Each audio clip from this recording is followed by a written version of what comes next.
I think it's safe to say that the offensive line left a lot to be desired on Saturday.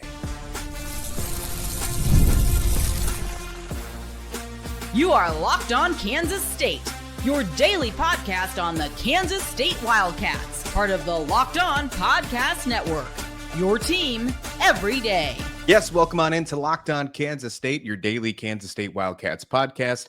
I'm your host, Christian Rauh, and thank you so much for making Locked On Kansas State your first listen every single day. Welcome back to my everydayers. We're going to react to Coach Klieman's press conference that just happened Monday afternoon, talk about some updates on the team, where the team sits moving forward to this next game week 1, although it will be the second game of the season against North Dakota. We're going to dive into all of that, so much more. Offense, defense, some questionable play calls happen in the Dublin game, and how the team is responding heading into the new week. Today's episode is brought to you by FanDuel. Football season's around the corner. Visit the FanDuel app today to start planning your futures bets now. During today's press conference, Chris Klieman brought up the offensive line, the defensive line, and their trenches, possible concerns there, what he thought about Avery Johnson, of course, the questionable 4th-Down, questionable decisions that he had, and his thought process on it, the Dublin thing as a whole, his thought process on the cornerbacks, and where he feels that the depth is being the most tested, and of course, the status on Dylan Edwards. We're going to get to all of that on this episode, but I want to start with the offensive line, and I think that was probably the most things that I took from this conversation. He sat with the media for about 25 minutes to almost a half an hour on Monday. And first off, he said that he was basically the only player there, or the only football person there, because they gave the entire team the day off. Now, there was a couple other players having some one-off interviews with the media. We can get to that in just a moment as well. But the offensive line was my biggest takeaway in all of this. His thoughts were probably the most in-depth when it came to the offensive line, and mainly talking about how he felt good about the pass protection, but not about the run blocking. And I think that is a very easy thing to say when you go back and rewatch that game. I happened to did that last night. I rewatched the game, and I completely agree. I think that they did an excellent job protecting Avery Johnson in the pass protection. He had to evade a couple times when the pocket broke down, but that was not at 1 to 2 seconds. It was when the normal pocket breaks down against a pretty big defensive front in Iowa State. And of course, not having Dylan Edwards is a hurtful thing when it comes to the run game. And we're going to get to Dylan Edwards' status in just a moment. But of course, you still have to find a way to succeed with Joe Jackson and Devin Rice. And they didn't. They weren't very good at the run blocking as well. PFF scores all over the place on the run blocking, agrees. We're going to get to that in just a second. He shouted out John Pastore. He's been very high on John Pastore this entire offseason, and Saturday proved why he was absolutely correct. John Pastore was easily the best offensive lineman on the field for Kansas State on Saturday. PFF grades agree with that when you're looking at the deep analytics behind it. And just overall, he did an excellent job. I'm not going to make you wait anymore. Looking at some of these PFF scores, he had the most snaps. Him and Avery Johnson had 59 snaps. There was just a few players that had just played every single offensive snap in this one.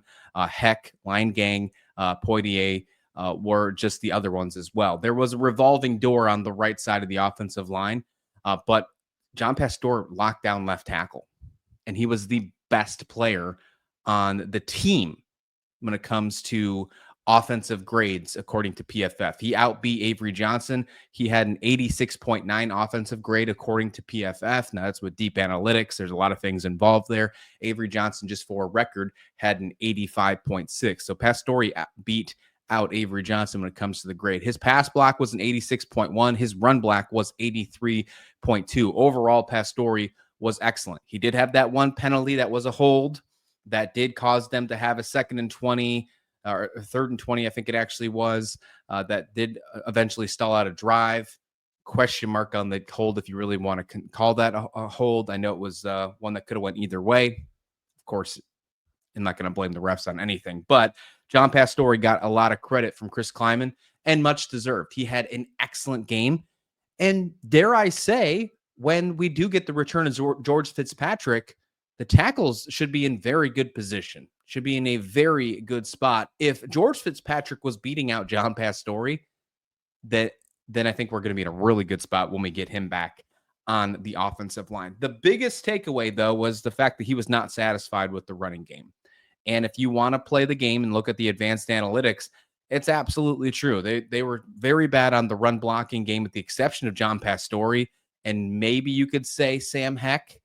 The rest of the run blocks were pretty bad. JB Nelson, Taylor Poitier did not do well on the run blocks inside playing the guard game.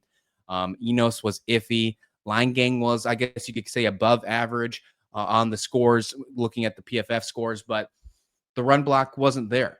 They couldn't get any explosive plays. When you look at some of the advanced analytics of like expected points per average or whatever the case may be, they were low. They were in some statistics, in some websites, they're in like the 1 or 2 percentile in some of the running plays. So definitely not great on the running game. But you don't need advanced analytics to tell you that. In the eyeball game, it didn't work. They were getting shut down at the line of scrimmage. When they did excel and have some great plays, that's when you unfortunately got some key takeaways like the Joe Jackson fumble. That's not on the offensive line, of course, but it just shows that you didn't get anything helping you out whatsoever. Gus Hawkins seems to be the next man up. So that's something to keep in mind there. He brought up Gus Hawkins, the redshirt freshman, kind of was upset that he didn't get them in the game against Iowa State, just didn't really find a good time for it, according to Chris Klieman. But he said he wants to get that depth tested. He wants to get a lot more offensive linemen into the game, and he mentioned specifically Gus Hawkins. I think the reason behind that, one, is he brought up the fact that you can't have Taylor Poitier playing all 59 snaps in this one. A seventh-year guy coming back. I think they want to have more of a revolving door, especially when you're talking a week 0 game, and then, of course, some of these other non-conference games before you get to the Big 12 play. You got to make sure some of these older veterans, and Taylor Poitier being the guy that Chris Klieman mentioned, so I'll point him out as well, you want to make sure they are rested. Overall, Taylor Poitier was probably one of the lowest on the offensive scores for offensive linemen in here. Not saying he did a terrible job, but if you could take away 10 to 15 snaps from him because you have a revolving door maybe at the guard position, letting line gang play maybe both sides because you have an extra tackle of Gus Hawkins being able to do so, I think that could help out the offensive line a bunch. That entire right side was a revolving door, and the snap count proves that. Now, line gang played all 59 snaps, but he was bouncing back and forth between right guard and right tackle. Terrence Enos only played 22 snaps, and JB Nelson only played 37. Chris Klieman did give a shout out to Enos and JB Nelson, though, for their first performance inside the Kansas State system. I mean, I think they did a great job. I think they did, I don't know if great's the right word. I think they did a fair enough job for the performance they had to do against a tough Iowa State defense, being it their first time in the system. And you got to remember, these are two players that are essentially thrown to the fire, although they do have some experience at the power level, but they came over in the summer. They missed spring camp. So all they had was the fall camp. The expectation was to have one of them at least on the bench because George Fitzpatrick was going to take the job from one of them. And then you get them both in this game contributing quite a lot when you're talking 22 out of 59 snaps from Enos, and you're talking 37 to 59 snaps from JB Nelson. So you had a revolving door on the right side. Left side seems pretty good with Pastore over there. With Taylor Poitier, of course, they want to give him some rest, but he held it down. And, of course, by no surprise, Sam Heck playing every single snap in this one. I want to see what the offensive line can do moving forward. I think we're going to eventually see Gus Hawkins and more this week when it comes to North Dakota. Don't be shocked if you see, them throw out the entire kitchen sink and every single dressed offensive lineman plays against North Dakota. That wouldn't shock me in the slightest, because they need to. They need to make sure that they can get all the depth ready to go. Because he seemed like he was very concerned with the depth on both sides of the football when it comes to the trenches. That was something that he brought up in a couple different ways in that half hour of conversation with the media. And if you're not happy with your depth, you're not happy with your offensive line, your trenches on both sides of the football, I mean, that's something that wins you Big 12 championships. I mean, we point to Avery Johnson, we point to the fact of how they play football, how great Avery Johnson is, and he had a great football game. Don't say he didn't. But there's a lot of good quarterbacks in the Big 12. What is going to stand out when it's all said and done is how they're protected and how they can get to those other quarterbacks. If your trenches are tested, and they obviously were in this one against Iowa State, that is something that could impact your run to a Big 12 championship this season. It was a huge focal point to what they've worked on in the transfer portal, bringing in guys like Nelson and Fitzpatrick and Enos and Amos Talele, which we didn't see at all in this one as well. I expect to see him on this coming Saturday. We're going to see a lot more this week, and I think that might maybe give us a little bit more confidence in this offensive line, at least the depth portion, the backups, the guys that can rotate in and take off 5 or 10 snaps from some of these starters. Hopefully, I think that'll give us a little bit more of a warm and fuzzy heading into Army, Arizona, and the rest of Big 12 play. Of course, Dylan Edwards, we got to talk about him. Didn't have much of an update. That's still staying as a return, and that's mostly just because they gave off the entire team the rest of all of Monday. They said that they're only going to bring him in towards the afternoon for some medicals, and Tuesday is when they're really going to start practice up again, but it's a short and not full pads kind of practice. He said he'll know more on Tuesday and let us know on Wednesday when he's set to speak again in front of the media. But the x-rays came back negative. We did get that portion. So that's a positive note there. Still didn't have a timetable on his return. Again, I am doubtful personally that we will see him on Saturday just because it's an FCS school. If we were playing Baylor on Saturday in Waco, I think that would be a little different. They might look to push him. I think you're going to see him limited in practice. They're going to just try and see what they can get from him just to go through the routine, because this is the start of the season without being in a different country. So the routine is very important. But I don't expect to see Dylan Edwards against North Dakota. I think if we're lucky, we'll see him against Army for the first time on the offense for Kansas State.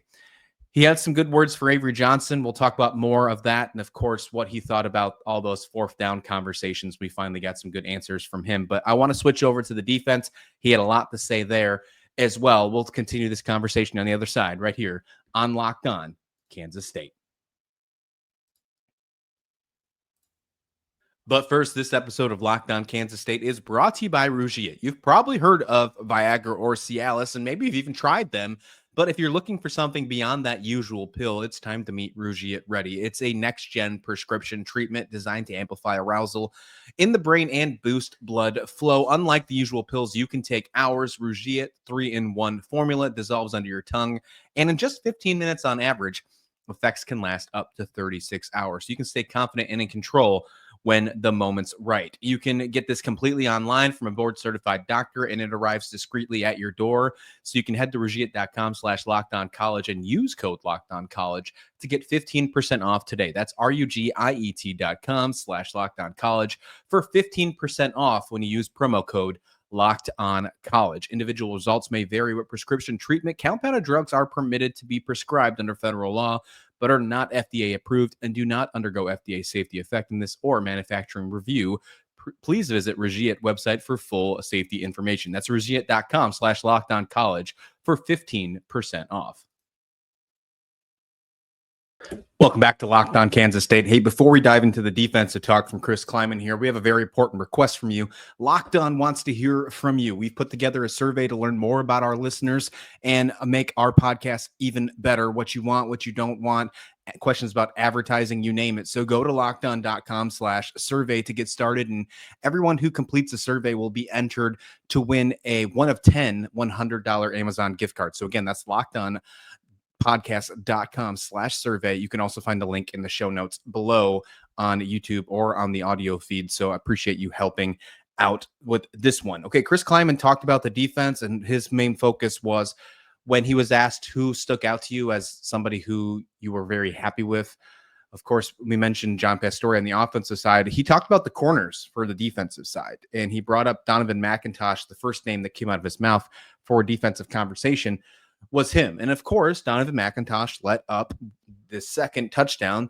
And that might be what the first thing comes to your mind when you're thinking of Donovan McIntosh had a good game, but I agree with him completely. I think he had one of the best games for the defense. And I think he was all over the place from the first drive of the game. I even put a tweet out on the first drive of the game saying Donovan McIntosh was everywhere. And although he did let up one of those touchdowns, I think he had a pretty good game. I'd like to see his coverage get a little better, but you got to remember, this is one of his first true tests as a corner. We got to see him in the Rauh Bowl game do pretty well, but this is his first true test against a Big 12 opponent. Overall, he was pretty good on the tackling game. He did really good against the run. You don't really always want to see cornerbacks doing good against the run because that means they break into different levels, but especially in the second half, that happened quite a lot for Iowa State. And he made sure that they didn't break it. Being one of the last line of defenses, that was still pretty good. But again, I want to see his coverage get better. That's something to be very important. He also pointed out Wesley Fair and said Wesley Fair he was impressed with, although he gave up one of the touchdowns as well, and mentioned how it was one of his first true tests in the secondary. And I don't disagree either. I actually think his coverage was better than Donovan McIntosh's overall in the grand scheme of things. And I do want to see more from Wesley Fair. I think we are going to. And when we do get more from Gunnar Maldonado, because he was playing, but he only played 13 of the 75 Iowa State snaps. That's something to put in perspective, by the way. 75 offensive Iowa State snaps to only 59 for Kansas State. Put that in perspective, especially in that fourth quarter when you only had 8 offensive plays in the fourth quarter. Iowa State really took care of the defense and really just took care of the game in that fourth quarter. But Wesley Fair played a pretty good amount of games. Once Gunnar Maldonado comes back, we'll probably see a little bit more moving of Fair and giving VJ Payne some time off as well. I like the direction that the secondary is heading. Were they perfect? Nowhere close. But I mentioned it in my instant reaction after the game.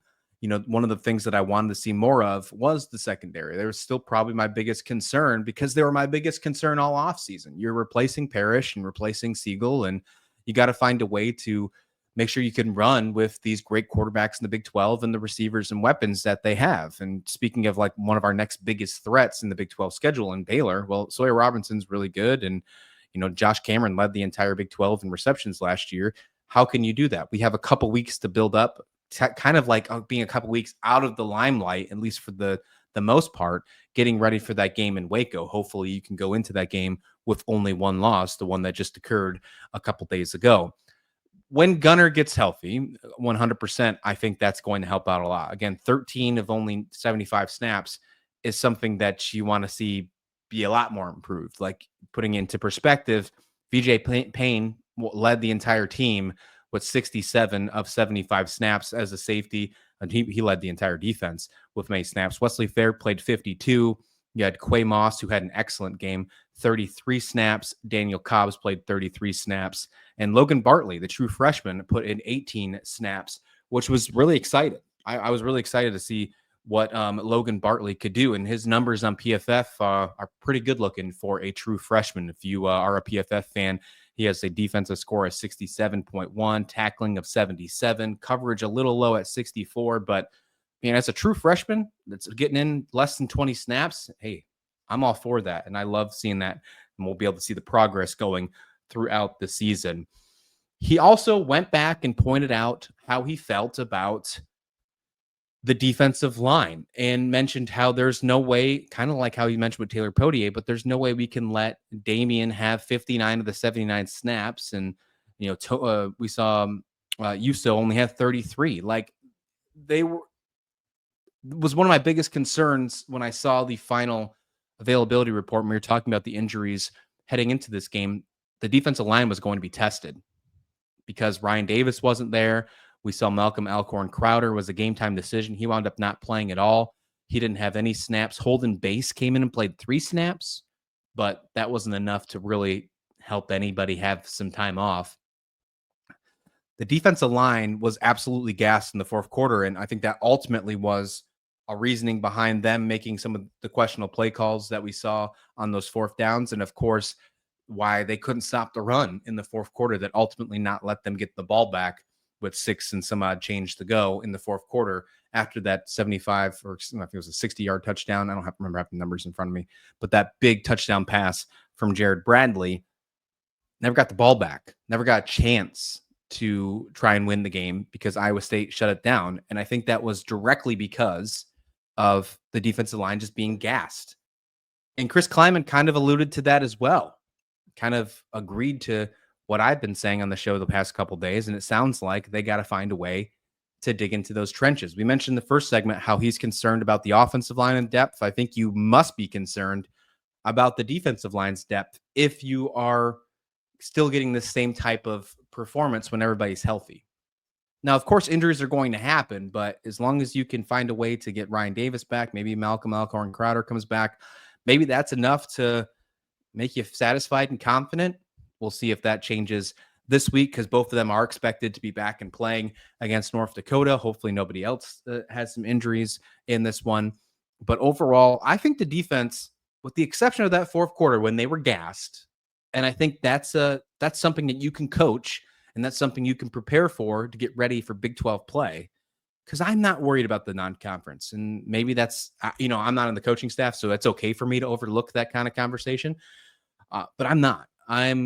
My eyes are ready to go for the conference schedule. And I think if you can get them ready to go to make sure they're not gassed in the fourth quarter in Waco, they're not gassed in the fourth quarter when they're in Manhattan taking on Texas Tech, then I think you're going to be just fine. And I think you stay in the same boat that you are still a Big 12 contender, that you are still ready to go. 7-2 will get you to Arlington. Just because you're 0-1 in the conference right now before anybody else other than Iowa State and Kansas to get a single snap of college football, it doesn't mean that you are not going to head to Arlington. I want to make sure that we put that into this conversation because it's just not going to be a thing. There's just no way, folks. We are more than okay. Teams lose football games. Everybody in the Big 12 last year lost at least one conference game.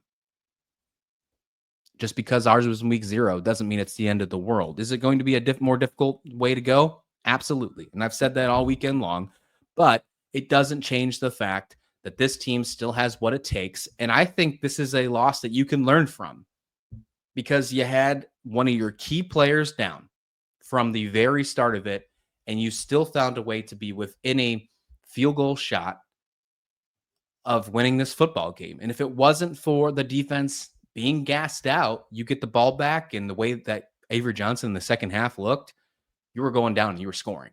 That's why Matt Campbell went for it on 4th down instead of kicking a field goal, because he knew if we were only up by 6, we're losing the game by 1. That's exactly what his mindset was going. I can't read lips, but I bet that was what was going through the headset. We kick this field goal, we're only up by 6. They just scored on one play last time they had the football. Our defense can't stop them either. So if they can get that taken care of, which they will, this team's in great hands. Chris Klieman, of course, talked about his 4th down situations and then talked about what he has for the team for the rest of the week heading into North Dakota. Let's get to that next to wrap up this conversation on this reaction of the press conference right here on Locked On Kansas State. But first, August 26th, tomorrow, is officially FanDuel Futures Day, a brand new holiday for football fans who live for bold predictions and preseason hunches. For just 24 hours, FanDuel's giving you deals on NFL season predictions, whether you're calling for MVP, eyeing that long shot division winner, or ready to crown your Super Bowl champ week 1 before it even kicks off. This is your moment tomorrow. This is also the moment where NFL gets down to their 53-man roster. So if you want to wait till, I think, 4 o'clock Eastern, you have a couple hours after that to still put your future picks in. NFL season is going to be fun and wild this year. You can already tell with some of the moves and some of the trades that have been happening earlier this week. So visit the FanDuel app today. Start planning your futures bets now because Futures Day is just one day and one day only. That's Tuesday, August 26th. FanDuel, play your game. Chris Klieman brought up what we have been asking for this entire weekend since the loss 24-21 to Iowa State in Dublin. It was talking about the questionable decisions on 4th down. They finished the game 1 for 4 on 4th down. And of course, the one that comes to mind right away is the one that was on their own 30-yard line with 8 minutes to go. Why didn't they punt the ball when you're only down 3? And he answered it in the way I expected him to answer it. He was very transparent, by the way. But the reasoning behind it was straight up, he didn't think their defense was going to be able to stop Iowa State on the run. He was well aware, and it kind of goes to what we were talking in the last segment, he was well aware that his defense was gassed, that he had guys out there getting 50 snaps, that he only wanted 30, and there was 8 minutes to go. He didn't believe that the defense was going to be able to stop Iowa State's run game. He was already seeing the signs So he thought, hey, why don't we go for it? It's only 1 yard. We should be able to do so. Now, for the record, and we can all go back to it. If you're on social media, I'm sure you saw it as well. Avery Johnson got that first down. The spot was terrible. The refs put you in a spot. However, I said this on yesterday's show when we were reacting to the post-game pressers. You can't put the referees in a spot to dictate this game. You can't. You got it. If it's 4th and 1 at your own 30, you got to get 3 yards. You can't put it in a spot to where the refs even have a chance to say, nope, it's a turnover on downs, especially in a rain game, especially with the field conditions that it was in Dublin on a soccer pitch where the replay wasn't going to change it no matter what. Even if there was a good amount of, yep, you can tell that he passed that line, it's so difficult to do so when there's no hash marks or lines on the field. So the replay wasn't going to help whatsoever. And the new changes to the replay rules in college football alone probably wasn't going to help that, let alone the weather conditions in this one. That's the farthest that I go to blaming refs, because I don't even think that's a referee's fault, because the spots were so, even though the spot was more lean towards Iowa State, you just can't put the Zebras in that situation. You can't let that happen. You have to find a way to win the game without letting another outside entity, in this case the referees, dictate any of it. So it's completely on Kansas State from them going for it and not succeeding 100%. But I love what he said for the rest of it when he talked about the other 4th downs, where the one where they decided to go for it on 4th and 8, I believe it was, instead of kicking the field goal. He said that it was right on the range for Rodriguez, but looking at somehow the punter play was, which wasn't great because of the footing and the conditions. And the air, he said, started feeling heavy. And that does come into play when a ball is in the air 50-something yards trying to get through the uprights. He said he felt more comfortable going while they're at the 33-yard line or so, going for it on 4th and 7, 4th and 8. He said they wanted to get more to the 28 to 29, 30-yard line to kick that field goal. And those 3-4 yards are a game changer, especially with those type of conditions that we saw on Saturday. And when you go back and look at that play, that should have been a conversion. The play call was right. I know that a lot of people are looking towards Matt Wells saying the play calling wasn't very good, especially in the first half. I don't disagree the first half, but looking in the second half, I don't have too much complaints about the play calling. I truly don't. But the play call was right. Avery Johnson made a good play, got outside the pocket, squared his shoulders, did good with his hips, made a beautiful pass to Jared Bradley that would have moved the sticks. Jared Bradley just couldn't come up with it. That's football, baby. It just didn't happen. 1 for 4 on 4th downs. You can tell that he is all about saying he'll do it again, which gets me excited. Means they're going to stay aggressive. Means they're not going to let one game like this against Iowa State change the way they're going to run their offense, which is great. Because the offense, I don't think, was the problem here. Although you were 1 for 4 on 4th down, although you did have a fumble on a punt return, although you did have a fumble from Joe Jackson, gotcha, understood. I don't think the offense was a problem here.